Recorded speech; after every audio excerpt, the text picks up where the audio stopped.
Welcome. I'm Tina Mahmood with Woods Fund Chicago. We're a grant-making foundation that finds and funds projects that draw on the power of communities to fight the brutality of poverty and structural racism. We promote social, economic, and racial justice through the support of community organizing and public policy that centers people most impacted.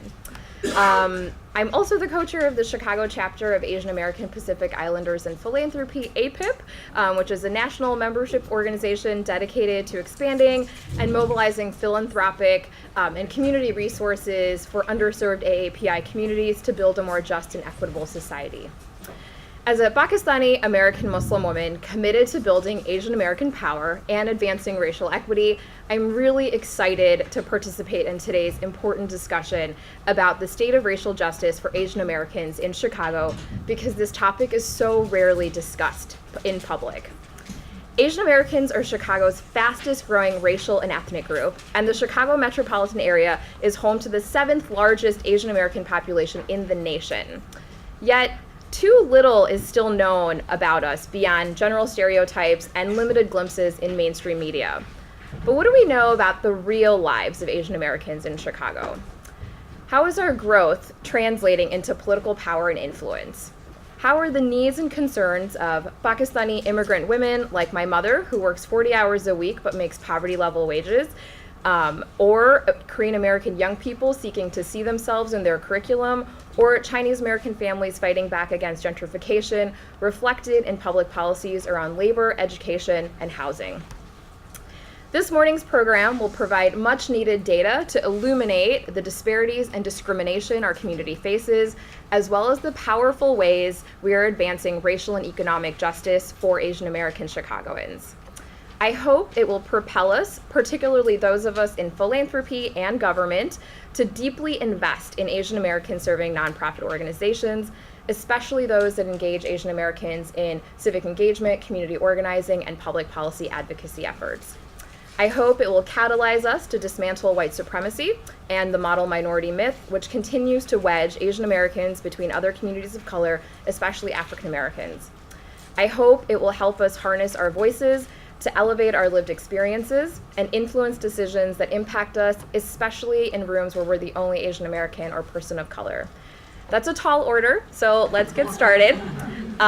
We're gonna first hear from Amanda Lewis, who's the director of UIC's Institute on Research and Race and Public Policy, about their new report, which illustrates the diverse and often divergent experiences of Asian American Chicagoans who have to navigate the complexity and contradiction of the model minority myth and the forever foreigner stereotypes. After the presentation, we'll hear from leaders from the Alliance of Filipino for Immigrant Rights and Empowerment, HANA Center, Asian Americans Advancing Justice Chicago, and the Coalition for a Better American Chinese Community, who will respond to the findings in the report and share about their efforts to advance racial and economic justice for Asian American Chicagoans. We'd also like to take this conversation online, so please use the hashtag SRJShy, and you can also tweet your questions at WoodsFundShy for our Q&A. And we're also going to be passing out, or you may have already got a note card, so you can write down your questions and we'll be collecting those. I also want to give a big shout out to Willa Taylor and the Goodman Theater, who is so generously hosting us this morning.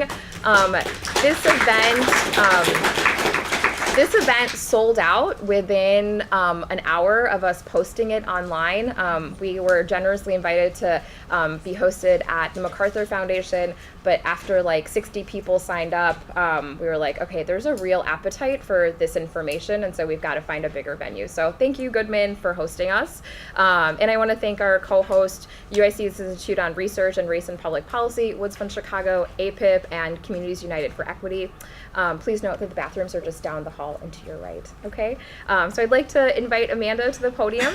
Amanda is the director of the Institute on Research on Race and Public Policy and professor of African American Studies and Sociology at the University of Illinois, Chicago. Her research focuses on how race shapes educational opportunities and on how our ideas about race get negotiated in everyday life. She has published several award-winning books, including Despite the Best Intentions, Why Racial Inequality Persists in Good Schools, and Race in the Schoolyard, Negotiating the Color Line in Classrooms and Communities. She lectures and consults regularly on issues of educational equity and contemporary forms of racism. Please welcome Amanda.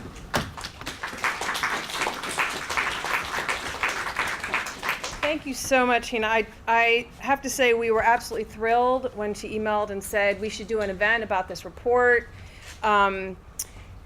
We have been, just a little backdrop, I'm sure some of you know this, but about a year ago we had an event releasing the first report we did, which was called A Tale of Three Cities, State of Racial Justice in Chicago.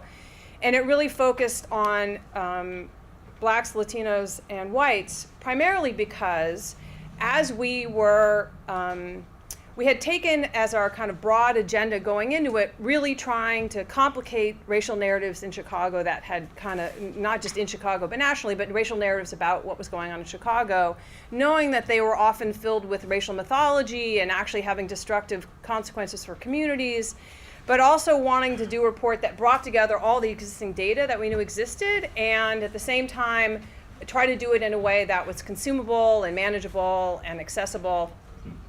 When we first started that project, it was our full intention actually to include Asian Americans in it, but every time we turned to data, we started having these tables that had so many asterisks and so many like, well, there's no data here, and there's no data here, and there's only data for one group here, that as many others have done, at some point we just bailed out. And it ended up being a report about Latinos, Blacks, and whites, but we said clearly in the report, and it was our first agenda afterwards, that we needed to tackle the fact of the unevenness of the available data on the experiences of Asian Americans in Chicago, and it was happily, we brought Buddy Scarborough on board, who did a huge amount of work to do the data analysis, to look at every possible data source we could find to pull this together. So a couple thank yous before I get into the data. One is to Buddy Scarborough, Yvonne Arenas, and Ryan Valoria, and other staff at RPP.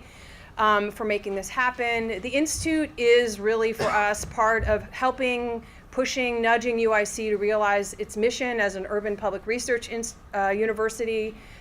We are very much about trying to improve both the understanding and the conditions of racial and ethnic minority groups in the city and beyond. And we are always looking for partnerships and people to collaborate with. So if you have ideas, work you want to do, please be in touch.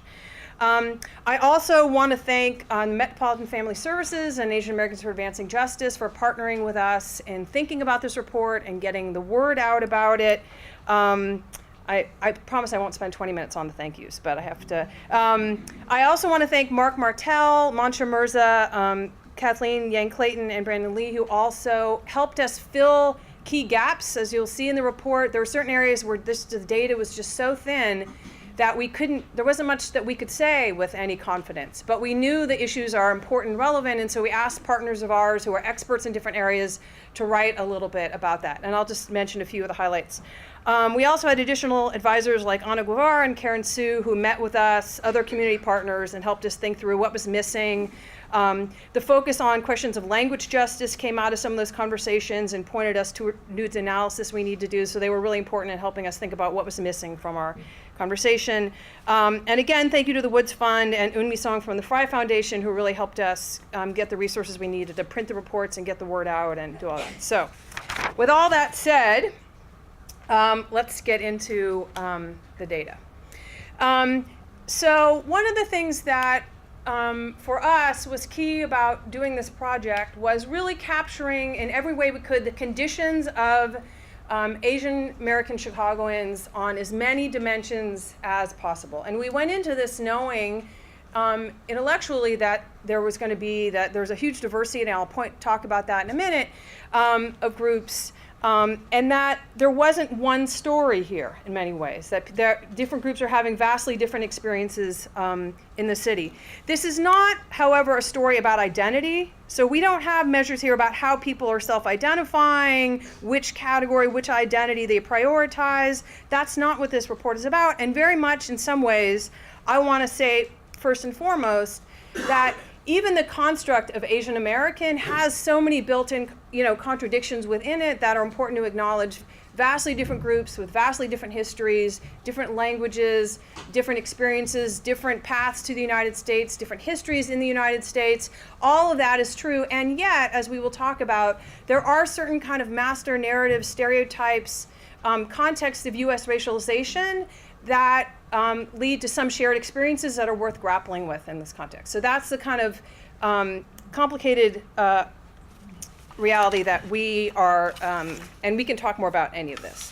Okay, so one of the things, so when we think about, Hannah mentioned this a little bit, and again, we didn't go into this report, one of the things that we went into the report doing was knowing kind of the intellectual writing, a lot of work had been done about Asian Americans in the US, but not knowing how it was going to play out necessarily in our local context. But it was impossible to get too far into the data analysis and not see clearly how these kind of two master stereotypes, I mean, there's many others, but the kind of contradictory notion that he had talked about earlier between model minorities. So thinking of Asian Americans as somehow being this group that is, are models of assimilation, that are possible, that are demonstrating for all other groups what's possible with hard work, right? So these are stereotypes that don't always serve the group itself, but are about larger kind of racial politics. And the simultaneous set of stereotypes about Asian Americans being unassimilable, being forever foreigner, and never fully accepted as truly American. And I'll talk about how you see that reflected throughout the report. These are just a few of the themes throughout. And you'll also see that I'll highlight some of the data that really points to the contradictions about, particularly around the mono-minority, the idea that when we look at Asian American success, it's really about cultural narratives, that it's not about anything else, and that for us was really important thinking also about how Asian Americans get situated vis-a-vis other groups, as an example of the fact that we don't actually need to think about structural interventions on racial inequality. We just need people to be tiger moms, or if only everybody was engaged in the right way. So we have sort of three themes that I'll cover, focusing on the diversity of the group, on the disparity vis-a-vis other groups, and on the persistent discrimination that Asian Americans face. And I'm going to move through this kind of quickly because I'm super excited about hearing from the panelists and all the work they're doing, so I'm going to try to not take up too much space here. But all of this is reflected in the reports you have. If anybody didn't get a copy, I have one more here with me. I'm happy to hand off afterwards, and we'll send them out to anybody. So the first thing is that, as Hannah mentioned at the beginning, while Asian Americans only make up 6% of Chicago's population, because Chicago is one of the largest cities in the country, our Asian American population is actually the 7th largest in the United States. So a very significant population. New York City has the largest, followed closely by San Francisco, Honolulu, LA. But in terms of the Midwest, we have by far the largest population anywhere in the Midwest. And in fact, 8 of the 10 top Midwest cities and towns in terms of the highest proportion of Asian Americans are located in the greater Chicagoland area. So there's the population in Chicago, which itself is 160,000, a very substantial number, and then all the surrounding suburbs. As Tina mentioned, Asian Americans are also the fastest growing racial and ethnic group in the city. Latinx Chicagoans had a slight larger increase in population over the last 10 and 15 years, but in terms of a percentage of the population, Asian Americans are by far the fastest growing. And we see quite different trends for whites and particularly for African Americans in the city. Okay. This data reflects the fact that this is an extremely diverse population. There is, in fact, a number of groups captured in this Asian Other, which the American Community Survey, where a lot of this data comes from, doesn't even break out into smaller groups because of the small sample sizes. Chinese, Indian, and Filipinos are the largest in the city, but you can see. So part of what I also want to highlight and why it's important to look at these numbers is later on I'm going to show you some tables that show the experiences of different groups. And we do put asterisks by some of them, because some of them the populations start getting really small, like 1,000, right? And so being able to say a lot with much stability about very small populations gets kind of wonky. But we'll still talk about the patterns and trends. So one of the most important things that we wanted to point out in that data, 2/3 of Asian American Chicagoans are foreign born. And when we look at the population, and I'll show you education data in a second that shows both variation in terms of educational outcomes. But one of the most important things to think about is that part of what we see in these trends is not about what people have accomplished necessarily in the US context, but about US immigration laws and the fact of who we in fact admit into the United States. So part of what's driving the fact that, for instance, 74% of Indian Chicagoans have a college degree is about H-1B visa laws that allow those with the highest levels of education and skills to immigrate to the US. So we sort of have two paths of immigration, one through these, what people often talk about brain drain or different kind of policies that allow the most educated for certain countries to come, and another process through family reunification, refugee criteria and other things, which leads to a very bimodally different set of groups coming to the US. And partly you can see in the report and see here that when we look at, it's not that 74% of those from the country of India have college degrees, right? We all know that. That we're talking about 74% of immigrants with college degrees, compared to only 9% of those within the country itself. So these are very selective immigrant populations. Okay. So here's a great example of one of the things we talk about in the report a lot, which is the diversity within these groups. So there's this kind of narrative of Asian Americans as being uber successful, highly educated, et cetera, and there's vastly different. So for Asian Americans in Chicago, they represent among subgroups both the most educated of all groups and the least educated of all groups. And that is impossible to understand if we just look at it as one kind of category. So these are just a couple examples, again, of Indians who have the highest percentage of folks age 25 or older with a college degree. And then if we look at certain Southeast Asian groups who have the highest percentage of those without a high school diploma, right? So very different experiences. Just to clarify, is this the city of Chicago? Yeah. Chicago? Yeah, it's just the city of Chicago. Yeah, thank you. Okay, so when we look at kind of patterns around housing, and I'm just going to summarize a few, again, data in this area is uneven. Asian Americans in the city are moderately segregated from whites, but actually highly segregated from blacks and Latinos. The populations, the neighborhood centers where they live, in these maps, they're in green, so you can see here, and then concentration up there, but in those population centers, those are the same population centers that have been true 30 years ago. When we look at things around housing, about access to mortgages and some of the things that were very important numbers in the other report, we see that Asian Americans actually, their housing values are a little lower than whites, and the loans they apply for, the values are a little lower.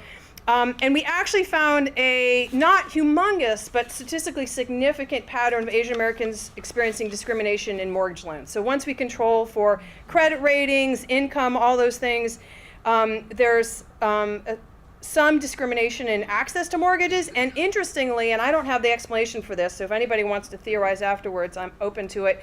When Asian Americans are moving into predominantly white neighborhoods, they actually experience more mortgage discrimination than in other communities. If anybody wants to nerd out with us afterwards, we'll talk about all of the details. Okay, median family income. Again, there's a kind of narrative of Asian Americans doing particularly well, especially vis-a-vis blacks and Latinos, slightly less well than whites. Pay attention to the fact that this is data on household income, so there are multiple earners reflected in these data.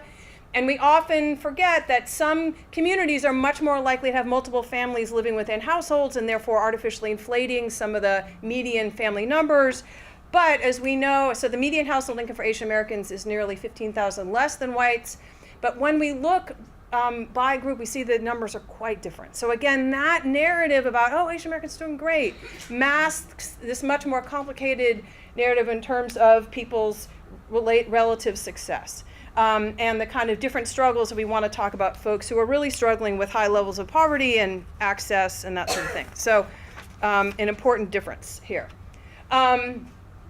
One of the important things that we looked at was, so even for those Asian Americans who have high levels of education, do they receive the same returns to education as white folks do? So for every additional year of schooling, your income should go up, right? That's part of the whole idea.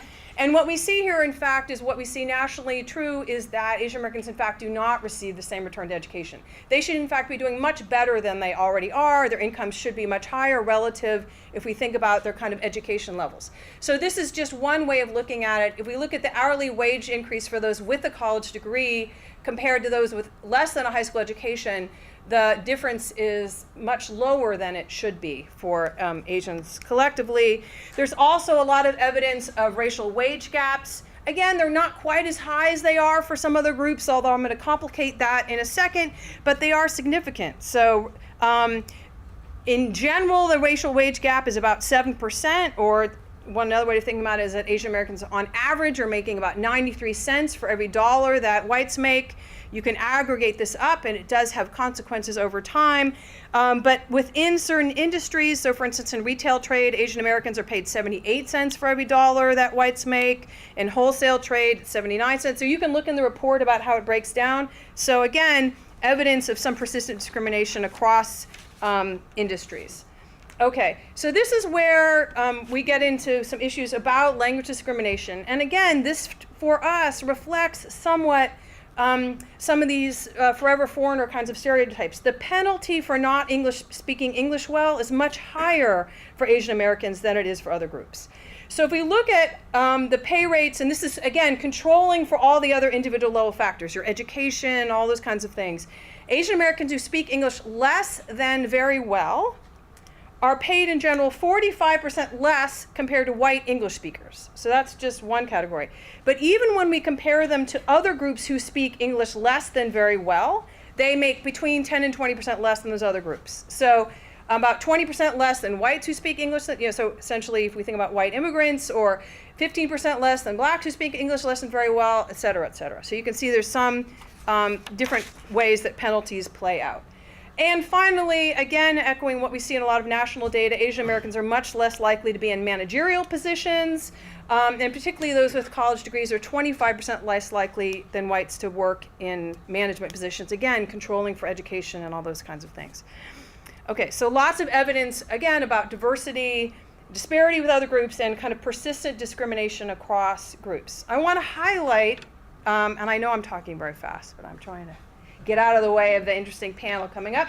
I want to highlight some of the insights from some of our colleagues, several of whom are here, about experiences. So one of the things that Mark Martell writes about in his section is both about the fast-growing size of Asian Americans on university campuses, but also the kind of persistent racial microaggressions and professional foreigner stereotypes that they face on campus that make them feel unwelcome, unequal, kind of face both daily and other kinds of discrimination on campus, and the need for colleges and universities to be better prepared to meeting the needs of these groups. And again, you see the tension between the assumption that these groups are doing well and don't need much, and in the face of them, in fact, facing all kinds of challenges on campus. And I think this is also reflected in the literature on kids' experiences in K-12 education in lots of different ways.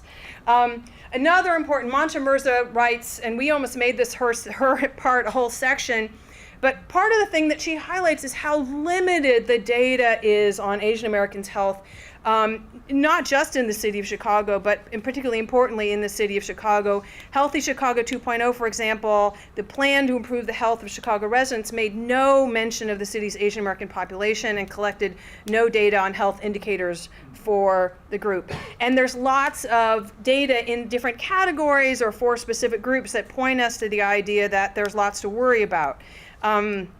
The Asian American Health Coalition has uncovered significant disparities in insurance coverage. There's lots of important data about differences in cancer rates, and particularly the diagnosis and screening rates for cancer, differences in HIV diagnosis, differences in hepatitis B, lots of important health issues that we need to worry about and that we don't know enough about.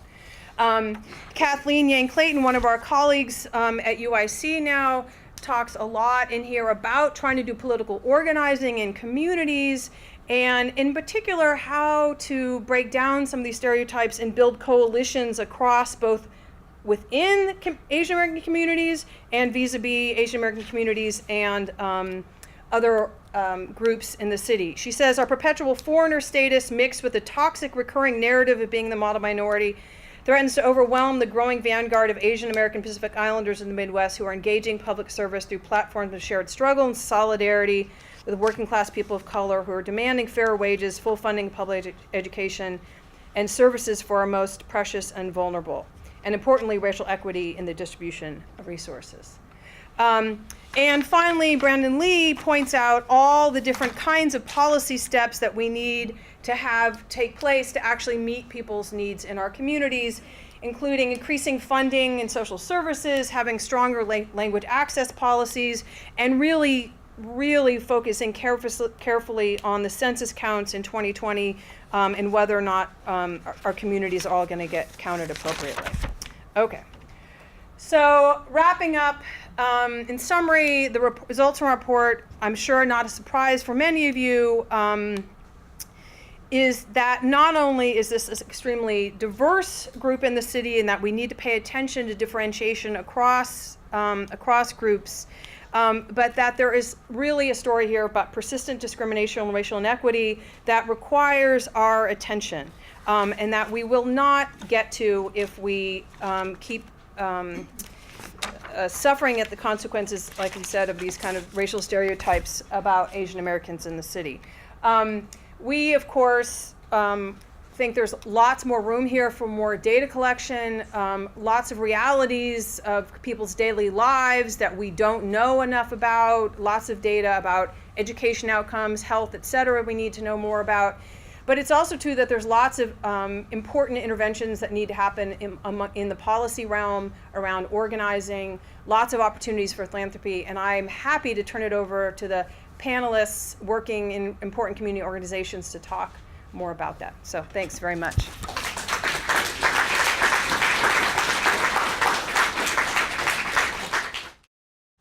I'd like to welcome Nikita Brar with Communities United for Equity, who's going to be Communities Chicago United for Equity, who's going to be facilitating this morning. Okay, good.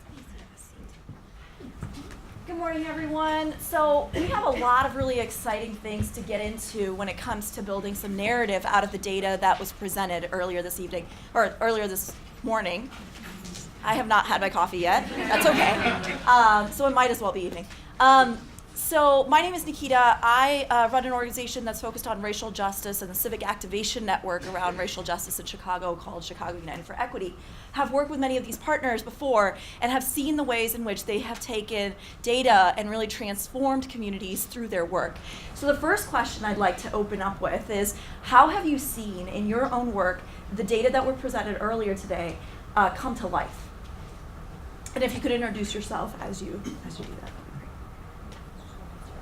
Okay, so I'm Debbie. I'm with the Coalition for a Better Chinese American Community. We are a advocacy organization based in Greater Chinatown.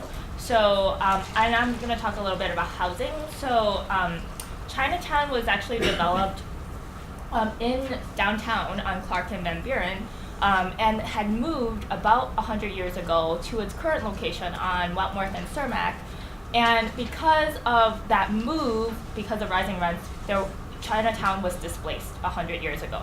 So in 2013, we celebrated our centennial, and so we are looking at how to move Chinatown for the next 100 years, essentially. So we have seen actually Chinese Americans moving beyond just the Armour Square part of Chinatown, but moving into Bridgeport, McKinley Park, Brighton Park, South Loop, and even Douglas and Bronzeville. So we consider that whole area as Greater Chinatown, and a lot of the things that were talked about, discrimination, like being Chinatowns across the whole nation, were developed because they were discriminated against, and they lived in the slums areas of downtown, and that's why they're traditionally very close to the train stations, like major train station, Union Station, and as it developed, it became part of downtown, and so now a lot of Chinatowns are actually being redeveloped into downtown, and so they're being forced to move out.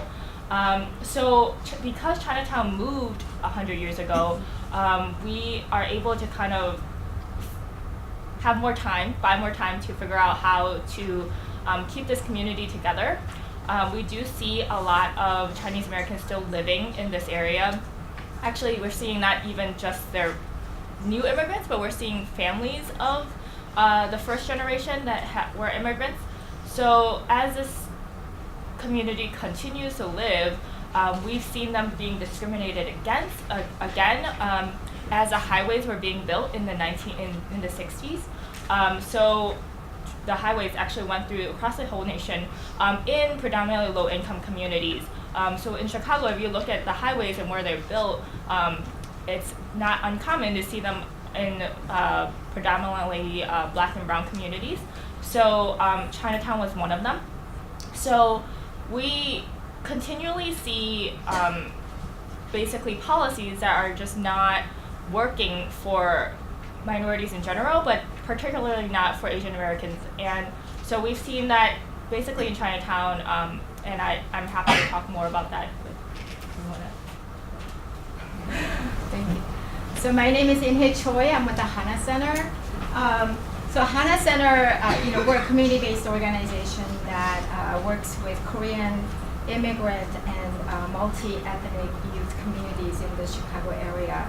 And as a community-based organization, the topic of education, which I'm going to cover more, is really layered. So, as a community-based organization, we actually, as a low-income community that we work with, we actually see more of Asians, Koreans who have less than college education. And those who do have college education in Korea or in their Asian home countries, because of the lack of language and cultural, because of the barriers, their opportunities are very limited. And actually, those who have higher education back in their home countries and also here in the United States, because of the language and all the cultural barriers, they're still low income. So in a way, their level of frustration, anger, because their quality of life is not really coinciding with what we would typically think of with people having people with higher education. So that there's a whole other slew of issues because of that situation.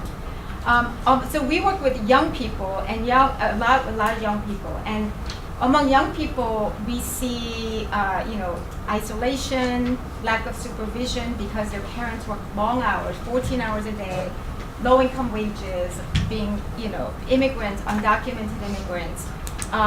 And they don't, with the higher education costs being so high, the access to college degree, even public education or community colleges, those are a big question for young people.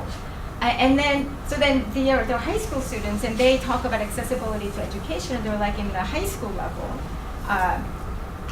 Going to school is accessible because it's public, but then they're saying actually curriculum is not accessible.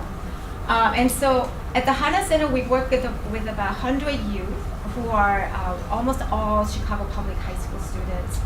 And they got together and they said, what we're learning is not accessible. So they came up with a campaign called Decolonize CPS. Yes. First they started with, I should also say we have about 100 youth and about 80% are Asian Americans. About 10% are Black immigrants or African Americans. The other 9 are about Latinx, and then there's always that one white kid who is very eager to be allied. So that's what they picked up, and they came up with this campaign.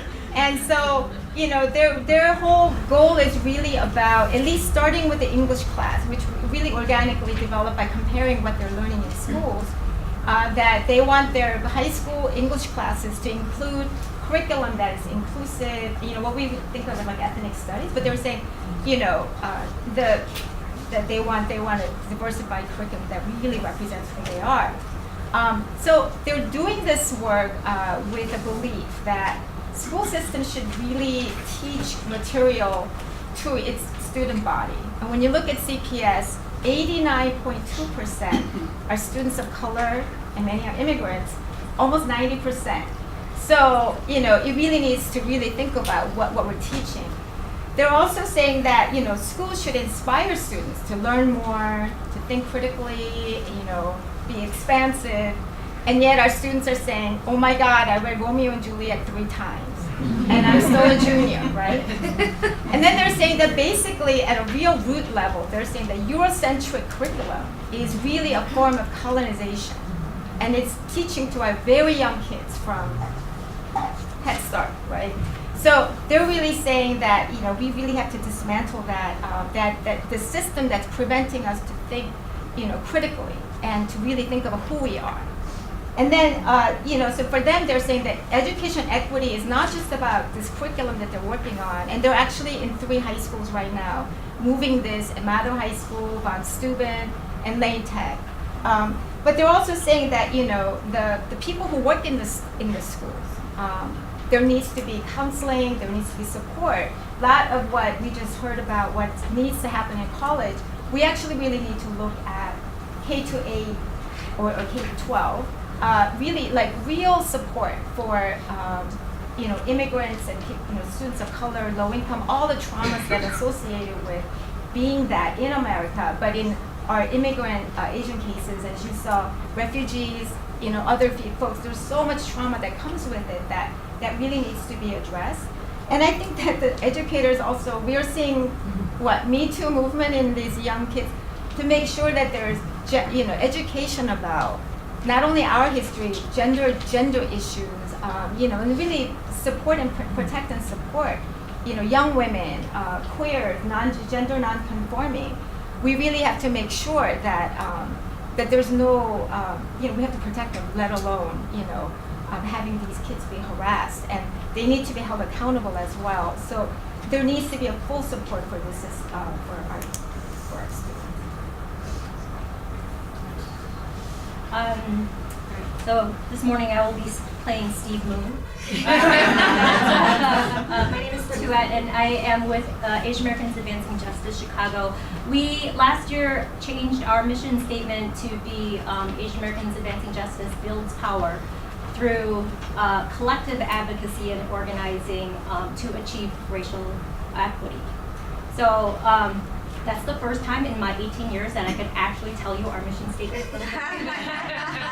Because it's very real to us, and it's something that we're trying to enact, not just through the work and the policy work that we do, the people that we work with, but how we, our policies internally as well. So it's a lot of work, and we're struggling our way through it. I think that a lot of really important things have been brought up. Amanda brought up obviously the themes that many Asian Americans are familiar with perpetual foreigner and model minority stereotypes, and that just a reminder that Steve would do a much better job at the history part, but just a reminder of that's a long history, right? And that these are stereotypes because there's certain segments of our community where this is true. It's a lot of us are foreign born, right? 60%. But that is also not without sets of institutional and systemized racism about just excluding us to begin with, right? Model minority stereotypes started way before the whiz kid stories. During World War II, narratives about if Japanese are our enemy and bad, then we had to make China good Asians, right? So there's this constantly pitting each other against each other to serve other people's needs and ends. So for us, right, and I think this education part is so important because so few Asian Americans have had access to think about race, right, and how it plays upon Asian Americans, because in this country, race is still predominantly black and white, now sometimes Latinos. And so we are put in this place of being forced to be grateful for anything we have, right? And that, what do we have to complain about, right? It's sort of it's not that bad. That's what all, those charts are meant to do. Amongst minority groups, you're performing way better, but rarely is the white part sort of in comparison, and rarely do the reasons behind those charts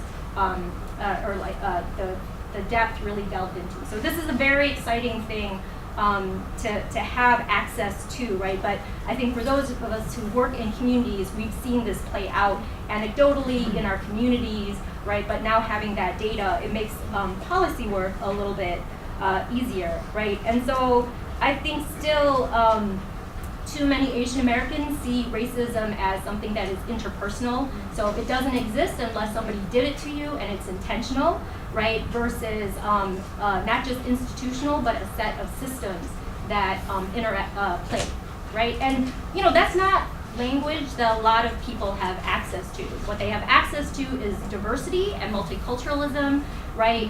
Equality versus equity, right? And I think, even though our mission statement is around racial equity, we're still challenging ourselves to define that. How does it manifest? What are the metrics we're going to use to hold ourselves accountable to reaching this larger vision that we have for our communities? So, you know, and I think the question was like, how do we see this data played out? I mean, over my many years, it's constant, right? So from the early days of this affirmative action program that the city had, and there was a federal judge that said that, you know, maybe Asian Americans are not minorities that should be in this program, right? So I had people that didn't know what I did for a living saying, did you hear that Asians aren't minorities anymore? I did hear that, yes. But it was, to me, a perfect storm of the things, of the structural and institutional racism that enacts upon Asian Americans, which is a lack of data, right? Amanda points out lack of data in general, lack of disaggregated data.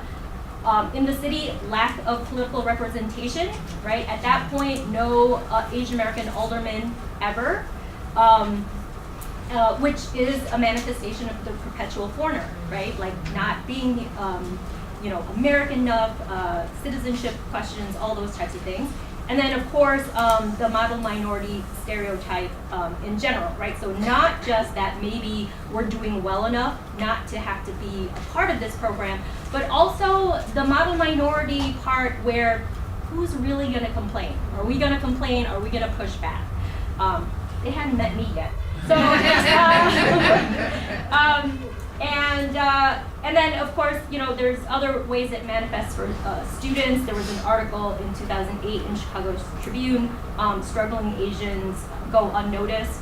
Cambodian student who was an English language learner, right, basically got no help because, you know, they thought she would be doing fine, of course, because she's Asian American, and really, you know, the story many of us know is that she really was struggling, right? And so we see when you, and as Amanda pointed out, the bimodal part of this community, you know, really means that we, and my fellow panelists are a part of the Pan-Asian Voter Empowerment Coalition because, one, you know, our community is still small and we think we're stronger together, but also that if you look through an equity lens, we're trying to be together because we understand the struggles and we want to lift up those who are most struggling, right? So our Lao communities, our Cambodian community, Vietnamese communities are, you know, made stronger by being a part of us and that we're in this fight together. So that's how I'll pass it off to Michael. Bring us together, Michael. Yeah. Good morning, everyone. My name is Michael Aguilar. I'm with FIRE, or the Alliance of Filipinos for Immigrant Rights and Empowerment. I want to speak to the economics portion of the report to kind of illustrate some of the nuances. Because when that slide came up with like the disaggregated data, I was like, oh, Filipinos are doing great. We got like 80,000 median income. Unemployment is low. We got no problems, right? But I think when you zoom in into some of those bar graphs, you begin to see some of the injustices and the oppression that happens, especially with low-wage workers. I'll tell you about Angel. Angel came into our office on Saturday for a legal clinic we had with Community Activism Law Alliance. It's a legal clinic we just started after passing the Illinois Domestic Worker Bill of Rights. Angel used to be a live-in caregiver for a client that is in McHenry County. She lives in Albany Park, but she doesn't drive. So to get to her work, she has to either ask a friend or take a taxi. On a typical work week, she works 5 days straight for 24 hours a day, and she lives inside her client's home. When she wakes up in a bed that isn't hers to take care of a person she barely knows. When she wakes up, she has to bathe this person, dress them, feed them, take care of the house, everything. She has no time to rest, and even when she does, it's when the client is napping. And even when that person is napping, she has to be within earshot in case anything happens. And while she's doing that, she still has to do the laundry and clean up the kitchen. She doesn't get a lunch break, and she only eats after the client eats. Over the course of our interview with her, we discovered that Angel makes $125 a day. for 25 hours of work. Because even when she's sleeping, she has to wake 2 to 3 times up at night to take care of the client, to take him to the bathroom and back to bed. If you're doing the math, that comes out to be less than just above $5 an hour. In April, when her client asked her to work 7 days a week because they didn't want someone else coming into the home who they didn't know, she said no.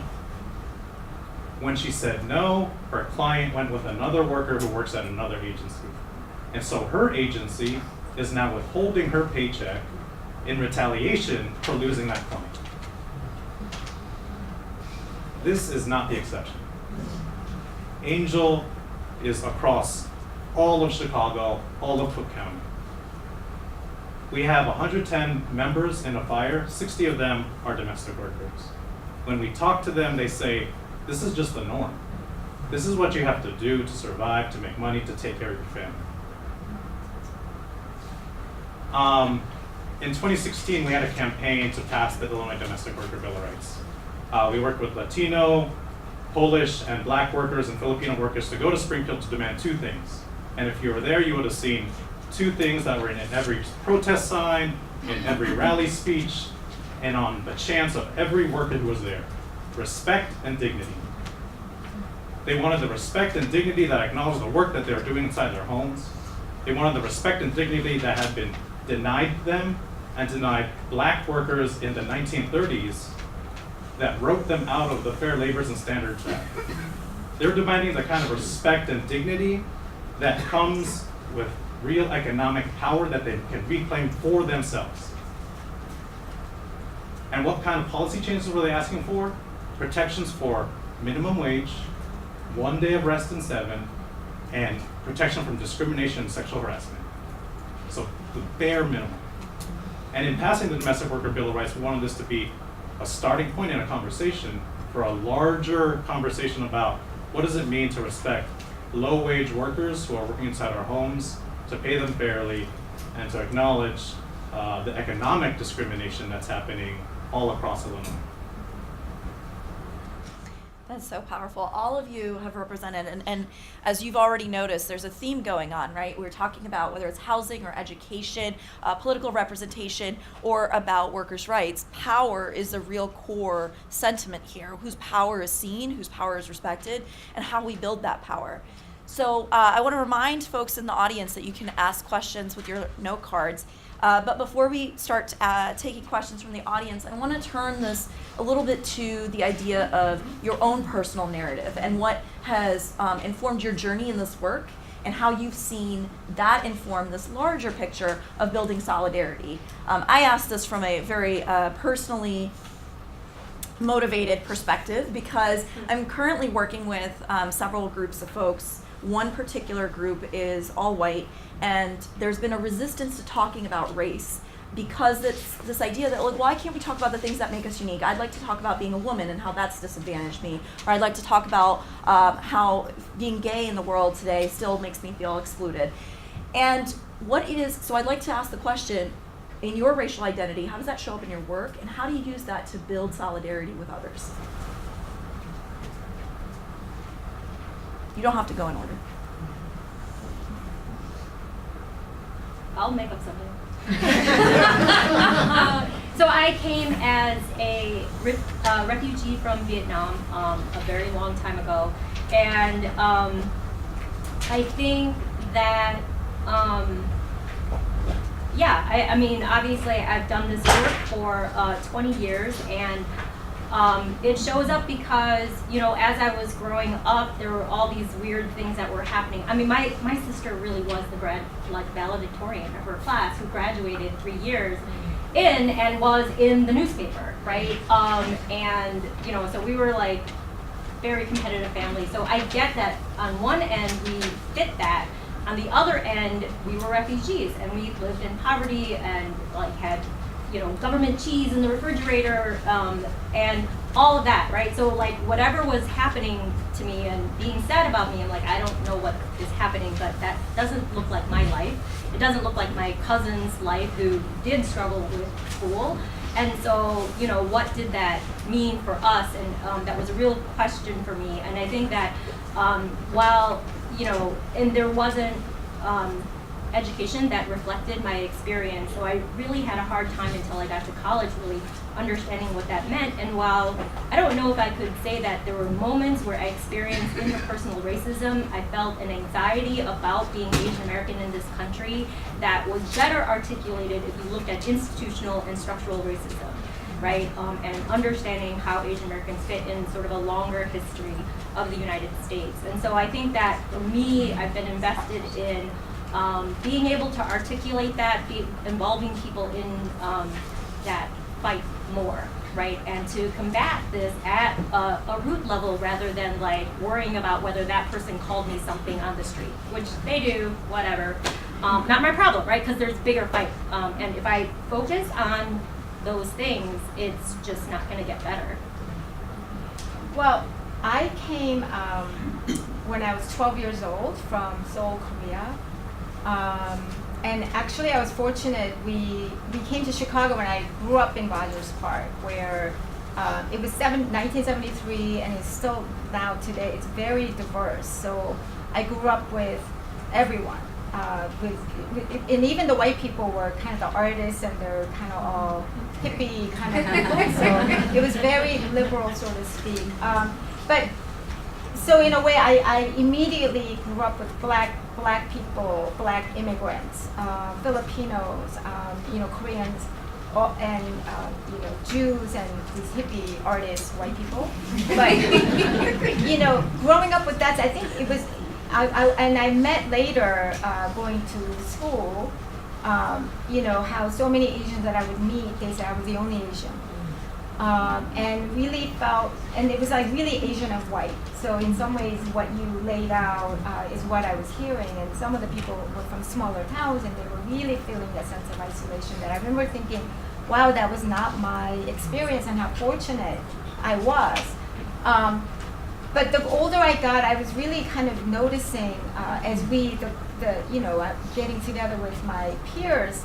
We're like, what? I remember going to college, and even though I came at 12, language was really hard. I mean, I could speak and I could function well in, what is it, spin the bottle type of game, I was actually thinking about that circle and how it was all the races that I talked about, how that was really unique. But going to college and writing papers and reading Marx Engels and having Korean dictionary, English dictionary, and still not really understanding. And then I still struggled and wrote the paper, and my white professor would say, you have a serious writing problem. And being demoralized, right? And so that really led me to really seek out my other immigrant friends and all that. And I remember there was one question, we were like, why are we here? Why are we here living in this country faced with all this, right? Let alone like in a dorm, everybody just like, they were like, why do you always talk about being Korean? Well, I'm Korean. So I think that it really got me to really to study, and we're not learning any of this about the impact of U.S. foreign policy in our Korea, Philippines, Vietnam, all the Asian continents, and all around the world, and how that really displace and migrate people to this country, right? I don't think that anyone would leave their home if they had the choice, right? So I think we have to really think about that. That's a key thing, and that would come with education, and it should start at K through and up. And the other thing is, I think that the U.S. immigration policy is so based on racism from the get-go, right? So you start from 1492, to Native Americans, to the way that the slaves, the black people have come. I think we have to learn all these things and to really realize that they're so connected in these policies. And so I think that I think this is really important that we have these studies about Asian Americans. Like you said, we were left out in the perpetual theme, and to really have disaggregated data, and also especially in local, because we see so many national, and we have and we could have this kind of conversation to have information there's a lot of undocumented Mongolians in this city that kind of information needs to be coming out in this type of setting. But I think that it's also really critical from my personal narrative, that one thing I'm really learning a lot and thinking a lot about and having conversations with is that I think that we as Asian Americans, you can't talk about racial justice without really thinking about the liberation of Black people. I think that racial justice, we have to put, it's not that we are left out of the 3 cities. I mean, we're all cities. And I think we have to really think about how that connection is really made, so that when we talk about education, we have to think about school closings are almost all are in Black neighborhoods. The neighborhood schools all the selective enrollment schools are not in the Black community, right? And then, neighborhood schools in the Black community are just historically under-resourced. So like we could do, we do our work, but within the context of how we are so connected, and you cannot separate all this out. So I think that, we have to really work on building real relationships. But it's really hard because we don't live next to each other, we don't really know. It's not personal, but it is coming from knowing and understanding people. So whether it's from schools, whether having this kind of conversations by working together, I think that we really have to really work together. I think the Hana Center is really fortunate because we have multi-ethnic, multi-racial youth group that we just organically learn, and they bring all these issues, right? And their struggles. We have also been working with United Congress of Community and Religious Organizations, that's really immigrant and Black community organizations here, but also at the national level through all of our work around DACA, DREAM Act, and TPS, we've really built relationship with Undocumented Black Network, which is undocumented Black immigrants from African continent and Caribbeans. And we really, by working together, we realized we really have to make time and space to learn about our histories and our stories so that we really build. And it's not just the Black people though. I think that among Asians there's so much colorism and racial hierarchy, East Asians and South Asians, immigrants and refugees, and so many class issues. We really have to come together, as realizing these differences, but how do we also find commonalities to really forge, on this big issue like racial justice all together? I think that's really, really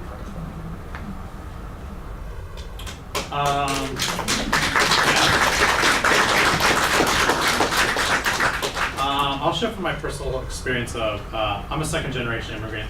My parents came after 1965. And I want to focus in on 1965 because I think that's really key for Asian Americans. In 1965, the only reason the Immigration Nationalization Act was passed was because white Republican senators thought that a family-based visa system would keep out African, Arab, and Asian immigrants. They thought that family ties would keep everyone else out. They thought that who from Africa would ever want to come and immigrate willfully to the US. And so I think that's a history that we have to acknowledge, and my family was very much a beneficiary of that policy and took advantage of that system that allowed them to come over.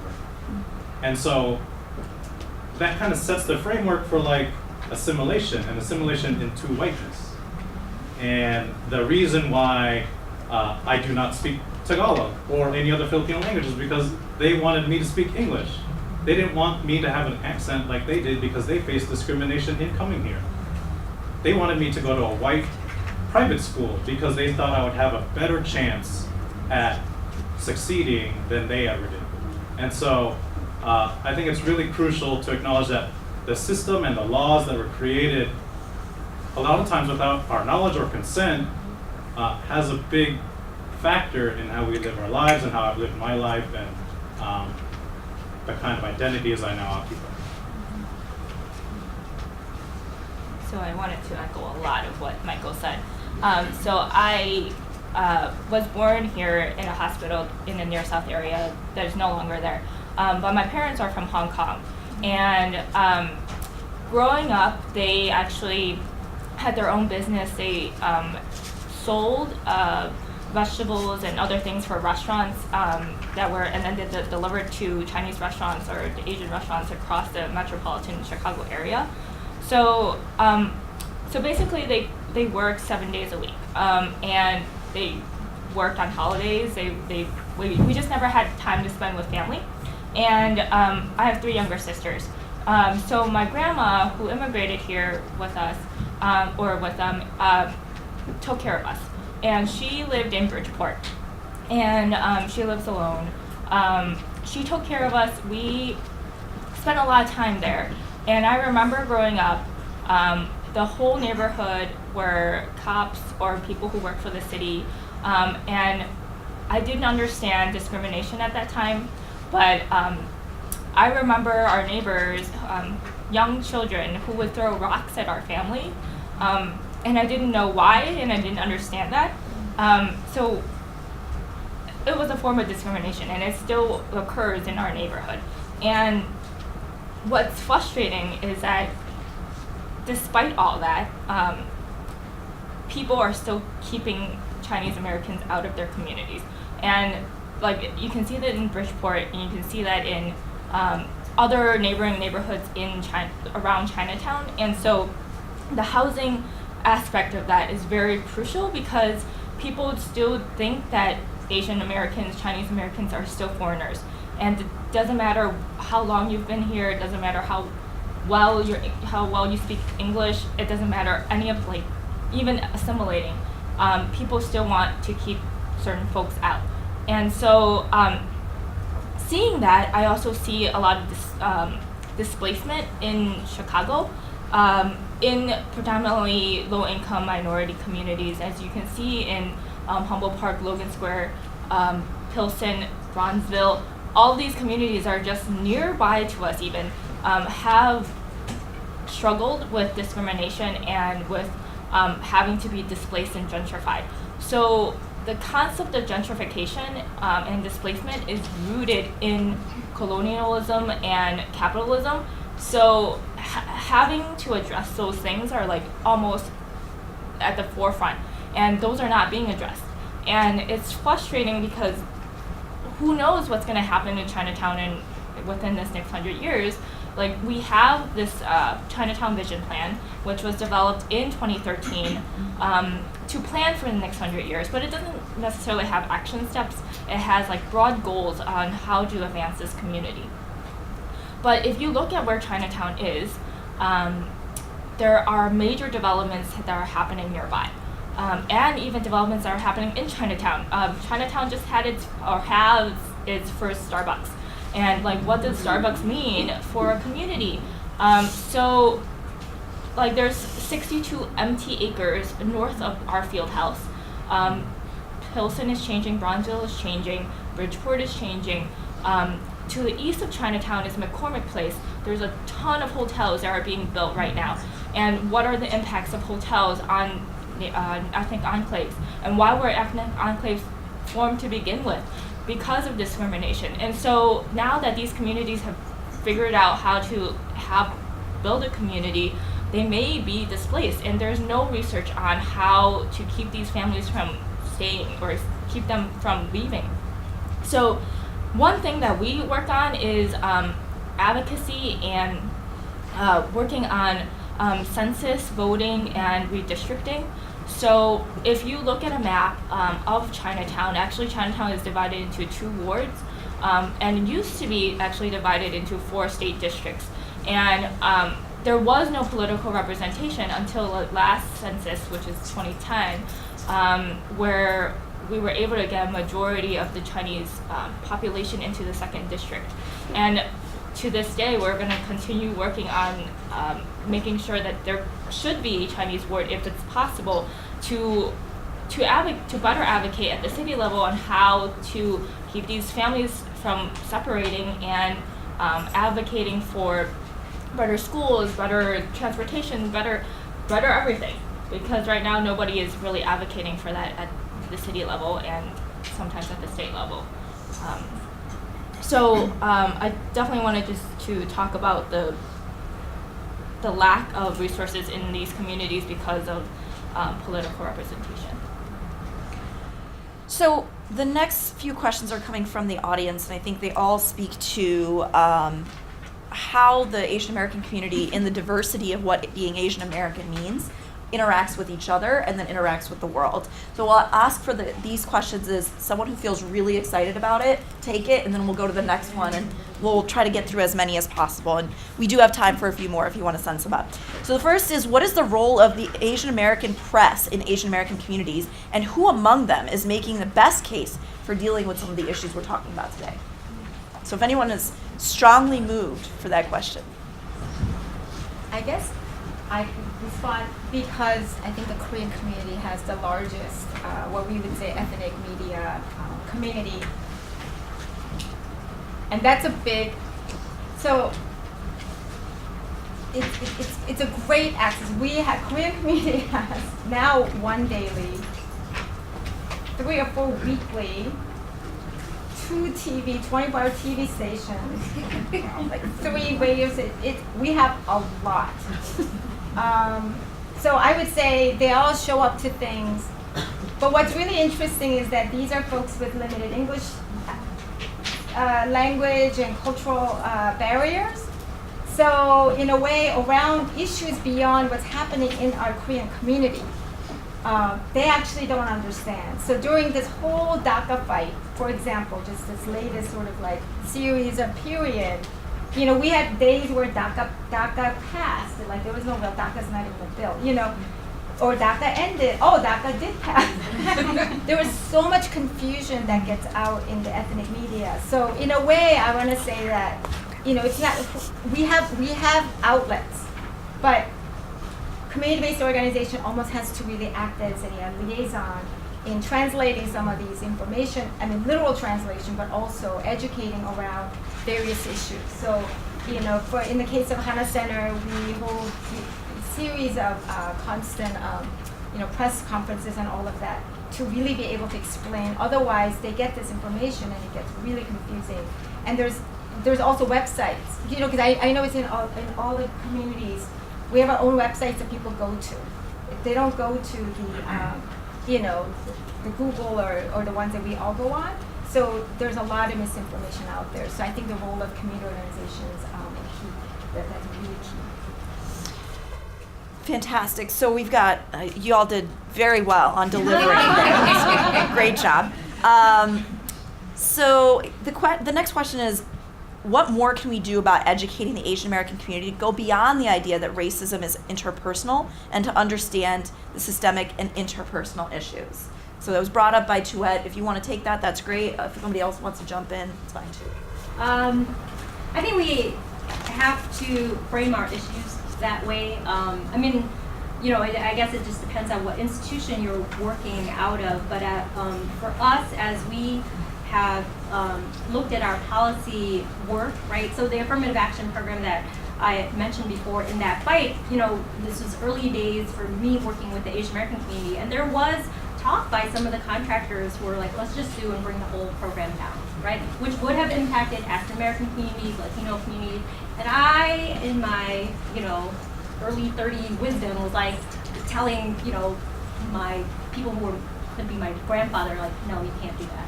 Right, so I was like, oh, okay, that's awkward. But you have to say that, right? And that, so I think part of it is that in Hayes' push, or the students' push for education in K through 12, people who can have access to higher education, right? Those who don't, it's great that people are coming to things like this, but that we reframe our conversations that way. I do think that there needs to be, I mean, I think what is really interesting about this moment, as much as many of us more progressive distress about the Trump administration, it does actually open up the opportunity for us to talk about, like, beyond the interpersonal, this demonstrates levels of institutional and systemic racism that we've not seen before. And so are our multicultural and diversity programs going to get us there, right? Is us like showing up as tokens in a room going to get us there? Is us, you know, just like not addressing what metrics of equity really look like going to get us there? right? And it has all sorts of implications about very difficult conversations. So I think the first thing all of us can do is live in that discomfort. We're all really just uncomfortable already, right? And so challenging what has constantly been happening to us and really kind of looking at that and educating ourselves and being able to name that, I think is an important step. But I think that the solutions that we as Asian American communities come up with have to have a layer that goes beyond what is the solution for us, but is the solution for everyone, right? So all of us worked on automatic voter registration, for example, right? And that is obviously very helpful for communities that haven't had a history of voting in this country, but it's also helpful to African American communities that have historically been disenfranchised in a lot of different ways, institutionally around ID stuff, all that stuff, right? So when we are crafting our solutions to look at the bigger picture, the historic pictures, as Michael and the rest of the panelists are encouraging. There are many things that have been said today, and many of your questions, almost half the stack actually, asked about this idea of building solidarity and what does that look like. So I'm going to keep coming back to that theme. And Dr. John Powell talks about this in terms of targeted universalism. And so a quick example for folks in the audience who may not be familiar with that concept is when you cross the street today, you're probably going to access a curb cut. That sort of divot in the sidewalk that allows for folks with disabilities to, and they advocated very heavily for that, right? And it started in Berkeley, California with just like a quick map that was created in order for one person to be able to access the University of California at Berkeley. And because of that, that actually became sort of a universally spread thing. It's still not everywhere. It needs to be promoted more. But the idea is that though it was created as an intervention to promote equity for one particular individual with one particular challenge, it actually benefits all of us, folks with strollers, folks with back problems, folks who are on their phones texting all the time and need a little barrier to remind them to get off the phone before they walk into the street, right? So I'm going to ask for a couple examples, and the detailed questions were what are other ongoing examples of diverse coalitions? How can average people access these coalitions? But what are some of these ideas of what's happening, as Inhe mentioned, with the Decolonize CPS campaign, ways in which things that you all are advocating for actually benefit all of us?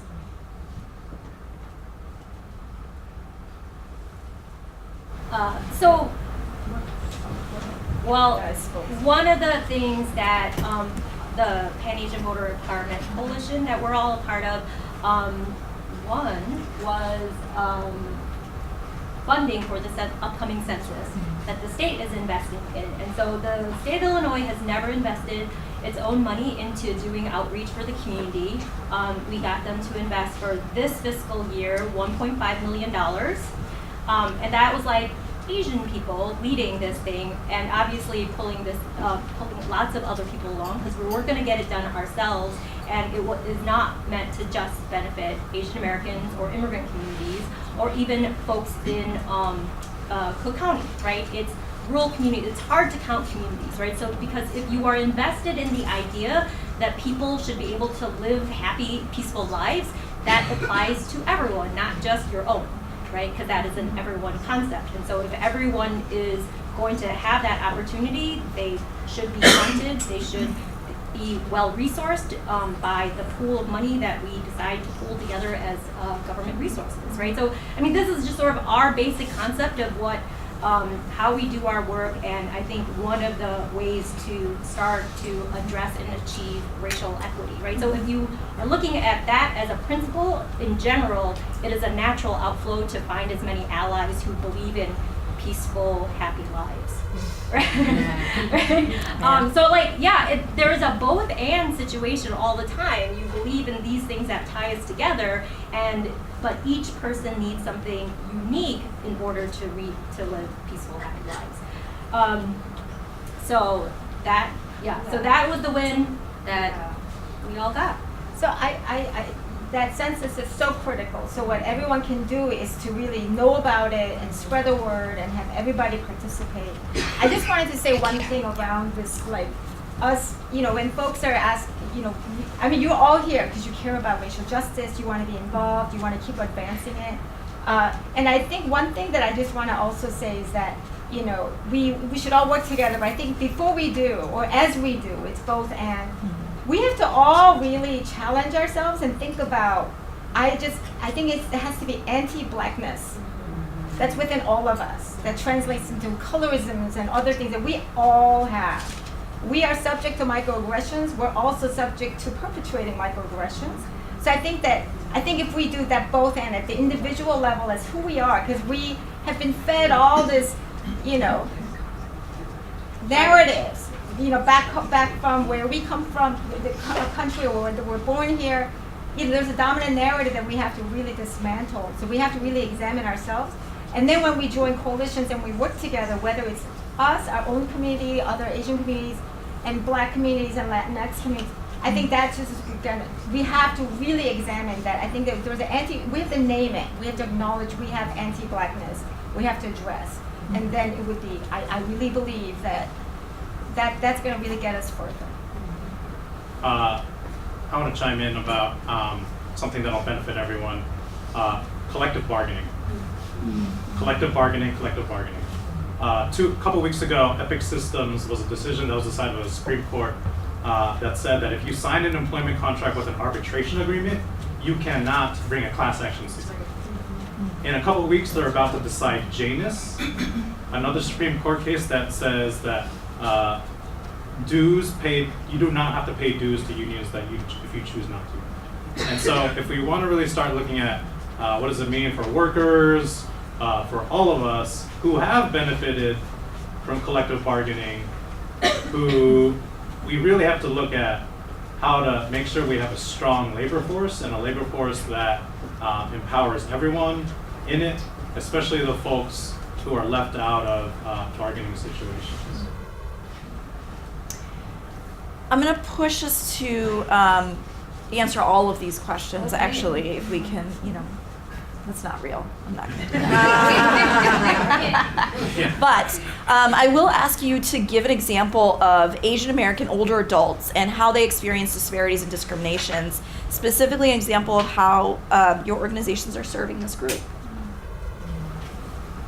I'll take that. So we've been working on language access. A majority of the seniors in Chinatown just can only speak either Cantonese or Mandarin. Typically they speak Cantonese because of the immigration patterns prior. They're coming from southern China or from Hong Kong or from Taiwan, that where they only learn a specific dialect. And then now we can see younger folks who are newer immigrants, they only speak Mandarin, and their written language is a little different too. So we've been working on language access, so we're working with PAVE to make sure that actually the city services actually are provided in language and the election support is provided in language. So what we see is typically people who are seniors who may need services or they live in CHA housing or go to a library and they don't have those languages translated, like materials translated. They don't have a person that can translate for them. Only recently did the police department in the 9th district actually hire more police that could speak Cantonese and Mandarin. So there's still a lot of work to be done, but we've been trying to make sure that language has to be conveyed in a way that is understandable and makes sense for not just the older population, but really for the entire population that we're trying to serve. I'm going to ask us a little bit more about data. So one of the themes that came out in the report is really about this idea that we need to be disaggregating more data and giving real stories about people in different states of life. The ways in which this shows up in your work specifically, how does this impact whether it's in philanthropy and the ways in which they disaggregate data, the ways in which reports are done, the ways in which legislative campaigns are run? How do you see the impact of not having enough disaggregated data in the work that you're doing right now?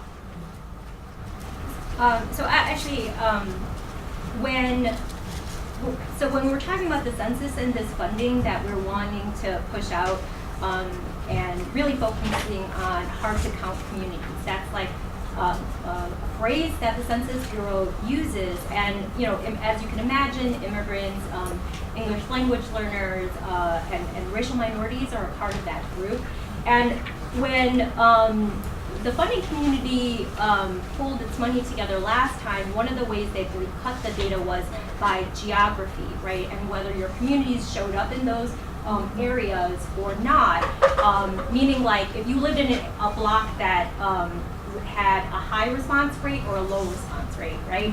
And if you look at that and that's all you're going by, you're gonna miss the very small populations of Asian Americans who live in areas where they're not responding, but their neighbors are, right? So I think that's one of the things that when we're looking at how funders will look at the data and what is important to look at, that it's not just, oh, I can find these Asian Americans, because I think if you notice, like Amanda had the map up there and the dots that are green, I've memorized this about Asian Americans, we're always green, not always, but Chinatown, Westridge, those types of things, right? You're like, oh yeah, I know those areas, but we're everywhere, right? And especially that's a phenomenon in the Midwest. And so you just have to be very careful about what that really means, and to, as she encouraged, like cross-check that with reality, right? When I looked at 2010 data last time, I was really struck that the Lao community has the highest rate of home ownership, right? When you look at and when you assume that home ownership is a marker of success, what does that mean?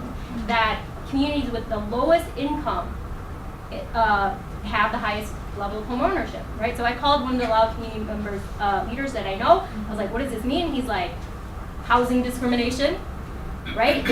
We can't rent because we can't afford it unless there's multiple families joining together, and that means no one's gonna rent to us because there's too many people. So they just pool their money together and live in crowded situations. But they own their own homes, right? Wow. Any other examples of, I mean, that's just I'm like really struck by that. Yeah, no, that's really important. I don't have an example as much, but I think one thing I just want to, especially those of you who are funders and others who are studying this, is that I think you all know, but I just want to say that today's data was really Chicago proper, as Amanda really clarified. But as you all know, there are bigger, big, large Asian Americans in the northern, northwest suburbs and the western suburbs, and it's moving out further because of the inaccessibility of housing and all the data that has shown. So the data around that, when you look at communities, that really needs to be part of the narrative.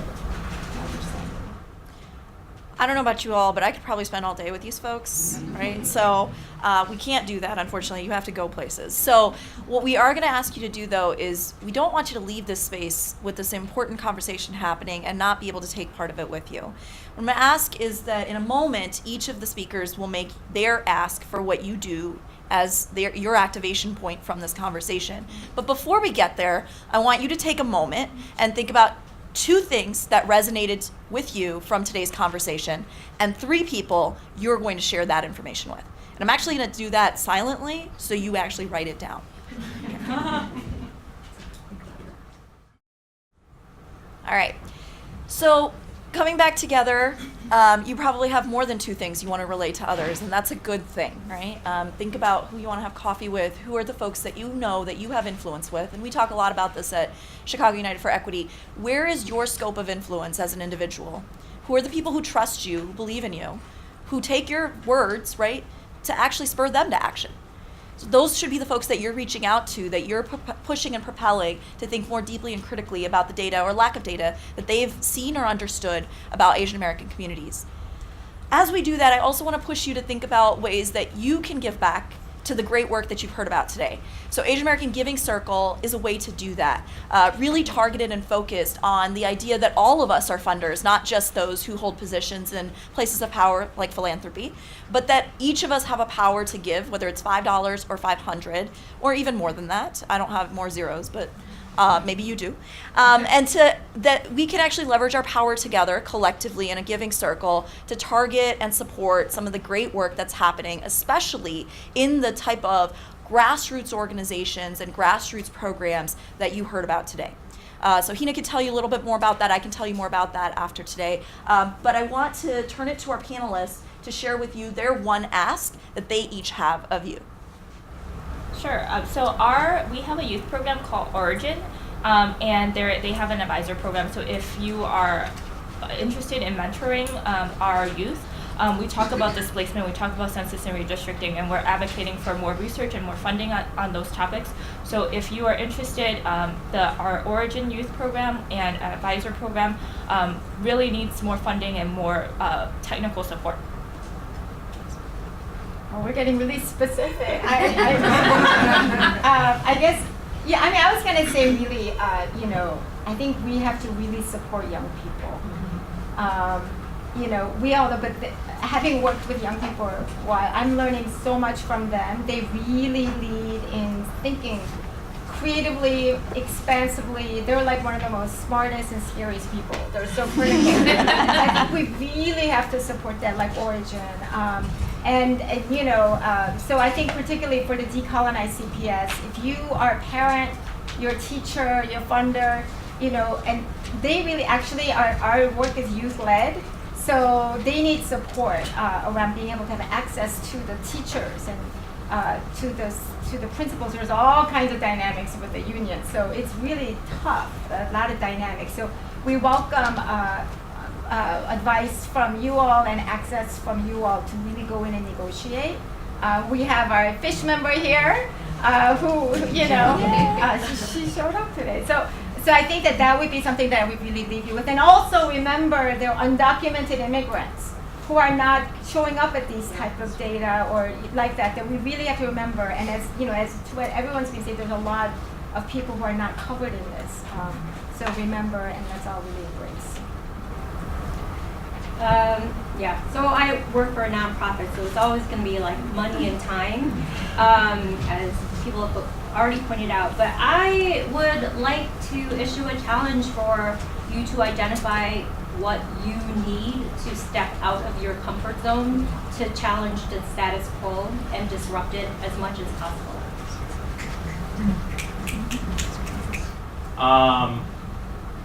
I think my ask is, as a society, we're having this interesting conversation about power dynamics as it relates to gender. Now, my ask is to do that same thinking inside your home. So, my ask to you is a series of questions, and for you to answer them kind of to yourself. And the questions are, have you ever hired someone to work inside your home? Have you ever had a house cleaner or a nanny or a caregiver take care of someone who lives inside your home or who lived with you? Who's taking care of your kids, your parents, or your relatives right now? How much are they being paid? And if they work for an agency, how much does that agency pay them? And finally, do they have a contract? Most workers we've talked to do not have a contract. And when we ask them why, they say they're too afraid because they'll lose their job and get fired. Or that they're afraid to ask for anything because their client will report them and they'll get deported, even if they have US citizenship. And so I think my ask for you is to really start applying that critical thinking that we've all been doing with gender to our home and the dynamics that exist inside our home and to the people who work inside our homes. It's incredible. Well, thank you all for joining us today. I'll turn it back over to you.